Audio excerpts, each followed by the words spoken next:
Hello नमस्कार दोस्तों, आज हम बात करने जा रहे हैं कि क्यों नहीं मिला बिहार को विशेष राज्य का दर्जा, जिसके लिए नीतीश कुमार ने काफ़ी अटपटंग की, बहुत दिनों से मांग की और जब बीजेपी के साथ एनडीए के गठबंधन में नहीं थे, उस दिनों से मांग कर रहे हैं और नीतीश कुमार इसके लिए बहुत दिनों से कार्यरत थे।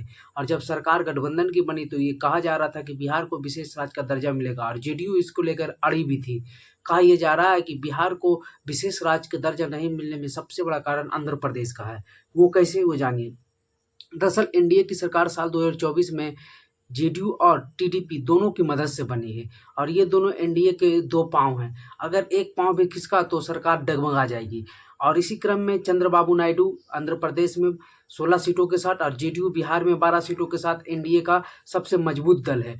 तो कहा जा रहा था कि बिहार और आंध्र प्रदेश दोनों को इस बार विशेष राज्य का दर्जा मिल जाएगा, लेकिन दोनों में से किसी राज्य को विशेष राज्य का दर्जा नहीं मिला। हालांकि विशेष पैकेज मिला, वो हम आगे बताएंगे।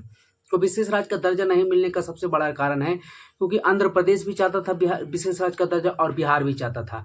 बिहार तो लाजमी विशेष राज्य के दर्जा के लायक भी है क्योंकि यहाँ जो गरीबी है, बाढ़ से ग्रसित है, पर कैपिटा इनकम है, पर कैपिटा इनकम से कम है, व्यापार के लिए कोई साधन नहीं है, बेरोजगारी तो यहाँ सबसे बड़ा मुद्दा है। लेकिन फिर भी बिहार को विशेष राज्य का दर्जा देने के पीछे आंध्र प्रदेश इसलिए कारण है क्योंकि अगर बिहार को विशेष राज्य का दर्जा देता एनडीए सरकार तो आंध्र प्रदेश को भी देना पड़ता, क्योंकि दोनों के मदद से ही सरकार चल रही। अगर बिहार की विशेष राज्य को दर्जा मिल जाता और आंध्र प्रदेश को नहीं मिलता तो सरकार से जो चंद्रबाबू नायडू है वो अपना समर्थन खींच लेते, क्योंकि वहाँ जनता की डिमांड होती कि जब बिहार को मिल गया और आप उसी सरकार में है तो आपको क्यों नहीं मिला।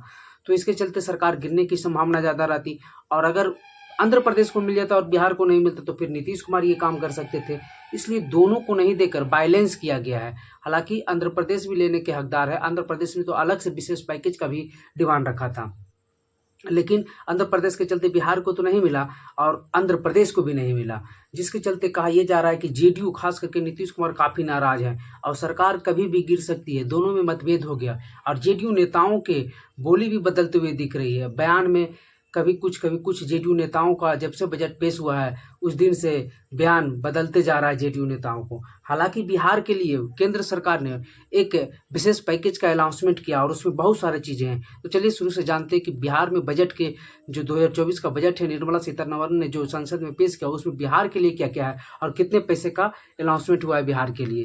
तो बिहार के लिए 58,900 करोड़ रुपया का अनाउंसमेंट हुआ है बिहार के लिए।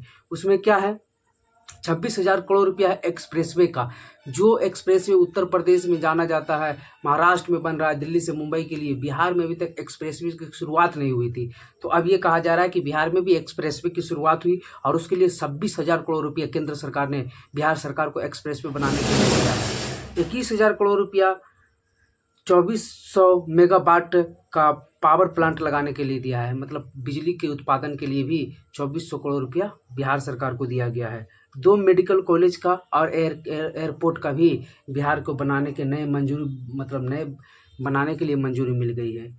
बाढ़ नियंत्रण करने के लिए 11,500 करोड़ रुपया केंद्र सरकार अनाउंसमेंट की है बिहार सरकार को, क्योंकि हर एक बार बिहार में तो बाढ़ आ जाता है और अभी मानसून का मौसम भी है। नेपाल से पानी छूटेगा तो फिर उत्तरी बिहार बाढ़ से ग्रसित हो ही जाएगा।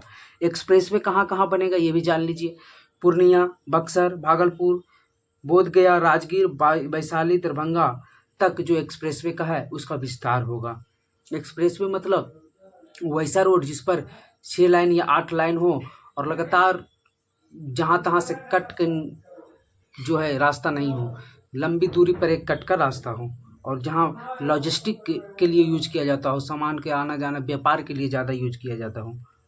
उसके बाद हम आपको बता दें कि बक्सर में गंगा नदी पर 2 लाइन का एक पुल का भी अनाउंसमेंट हुआ है। गया में महाबोधि मंदिर से लेके जो विष्णुपद मंदिर है, दोनों को मिलाकर एक कॉरिडोर बनारस के तर्ज पर, जैसे वाराणसी में काशी विश्वनाथ मंदिर में बनाया गया एक कॉरिडोर, उसी तर्ज पर गया में भी बनाया जाएगा। और कहा यह जा रहा है नालंदा में जो पर्यटक क्षेत्र हैं जैसे राजगीर हो गया, उन सभी का काफ़ी ज़ोर शोर से जो है कार्य चलेगा, विकास का कार्य चलेगा और उसे और ही ज़्यादा आकर्षित किया जाएगा ताकि पर्यटकों का ध्यान इस पर आकर्षित हो। वही कहा जा रहा है कि और भी मेडिकल कॉलेज के साथ साथ बिहार में एक विशेष पैकेज, मतलब कि पहले की अपेक्षा इस बार ज़्यादा जो है पैसा दिया गया है। और देखने वाली बात ये होगी कि जितना इस बजट में कहा गया वो कब तक काम शुरू होता है, कब बनता है, या फिर ये सिर्फ हवाई में ही रह जाता है। तो जैसे ही और कुछ नई खबर आएगी हम विश्लेषण करेंगे। आपकी जो ये वीडियो देखें बिहार के बजट पर, ये आपको कैसा लगा कमेंट बॉक्स में ज़रूर बताइए, और क्या क्या अभी और बिहार को बजट में दिया जा सकता था ये भी हमें बताइए। वीडियो देखने के लिए